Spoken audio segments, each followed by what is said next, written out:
Genesis 41. Pharaoh's dreams. Then it came to pass at the end of 2 full years that Pharaoh had a dream, and behold, he stood by the river. Suddenly there came up out of the river 7 cows, fine looking and fat, and they fed in the meadow.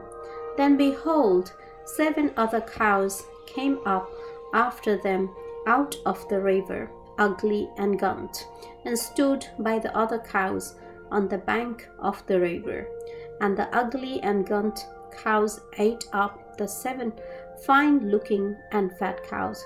So Pharaoh awoke.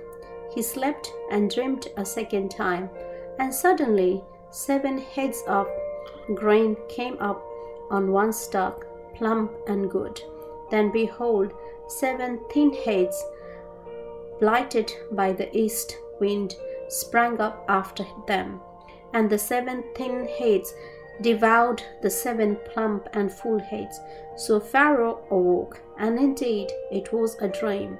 Now it came to pass in the morning that his spirit was troubled, and he sent and called for all the magicians of Egypt and all its wise men. And Pharaoh told them his dreams, but there was no one who could interpret them for Pharaoh.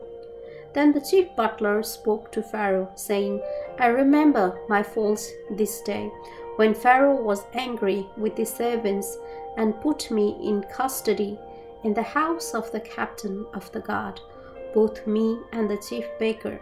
We each had a dream in one night, he and I. Each of us dreamed according to the interpretation of his own dream. Now there was a young Hebrew man with us there, a servant of the captain of the guard, and we told him, and he interpreted our dreams for us. To each man he interpreted according to his own dream. And it came to pass,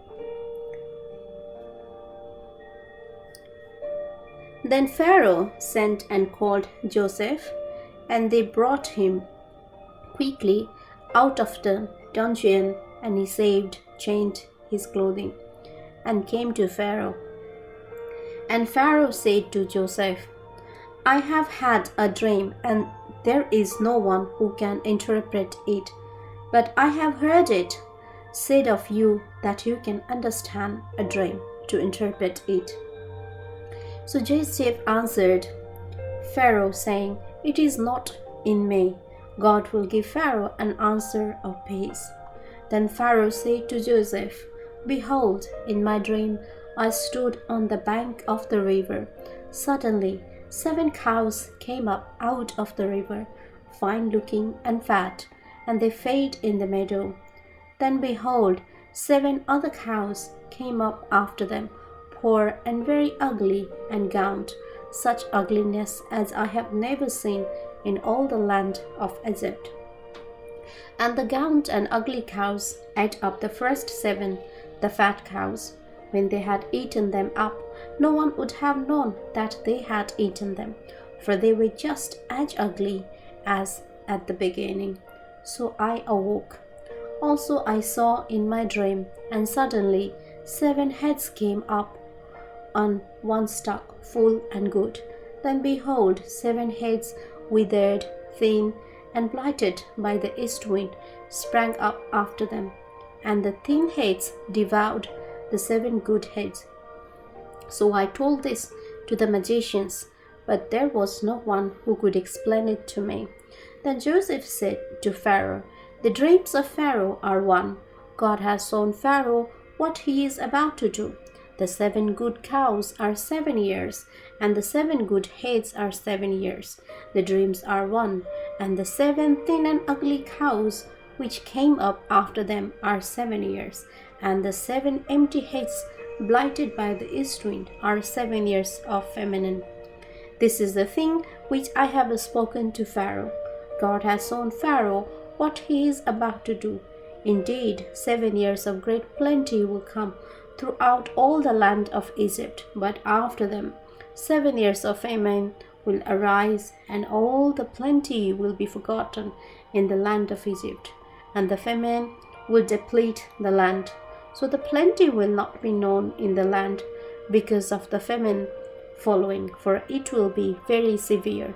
And the dream was repeated to Pharaoh twice because the thing is established by God, and God will shortly bring it to pass. Now therefore let Pharaoh select a discerning and wise man and set him over the land of Egypt. Let Pharaoh do this, and let him appoint officers over the land to collect 1/5 of the produce of the land of Egypt in the 7 plentiful years, and let them gather all the food of those good years that are coming and store up grain under the authority of Pharaoh, and let them keep food in the cities. Then the food shall be as reserve for the land for the 7 years of famine which shall be in the land of Egypt, that the land may not perish during the famine. Joseph rise to power. So the advice was good in the eyes of Pharaoh and in the eyes of all his servants. And Pharaoh said to his servants, Can we find such a one as this, a man in whom is the Spirit of God?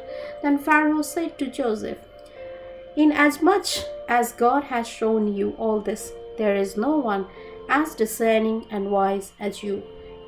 You shall be over my house, and all my people shall be ruled according to your word. Only in regard to the throne will I be greater than you. And Pharaoh said to Joseph, See, I have set you over all the land of Egypt. Then Pharaoh took his signet ring off his hand and put it on Joseph's hand, and he clothed him in garments of fine linen, and put a gold chain around his neck. And he had him ride in the second chariot which he had, and cried out before him, Bow the knee. So he set him over all the land of Egypt. Pharaoh also said to Joseph, I am Pharaoh, and without your consent no man may lift his hand or foot in all the land of Egypt. And Pharaoh called Joseph's name Japnath Paneah, and he gave him as a wife Asenath, the daughter of Potiphera, priest of On. So Joseph went out over all the land of Egypt. Joseph was 30 years old when he stood before Pharaoh, king of Egypt.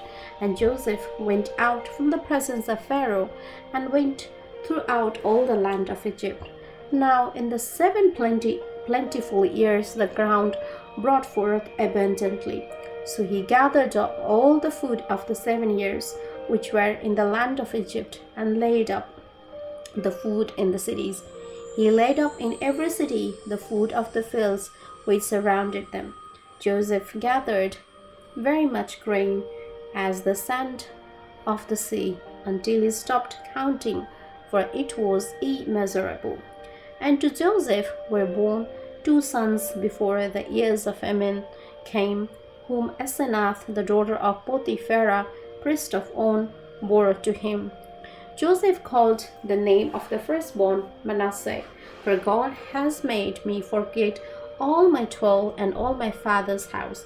And the name of the second he called Ephraim, for God has caused me to be fruitful in the land of my affliction. Then the 7 years of plenty which were in the land of Egypt ended, and the 7 years of famine began to come, as Joseph had said. The famine was in all lands, but in all the land of Egypt there was bread. So when all the land of Egypt was famished, the people cried to Pharaoh for bread. Then Pharaoh said to all the Egyptians, Go to Joseph, whatever he says to you, do. The famine was over all the face of the earth, and Joseph opened all the storehouses and sold to the Egyptians, and the famine became severe in the land of Egypt. So all countries came to Joseph in Egypt to buy grain, because the famine was severe in all lands.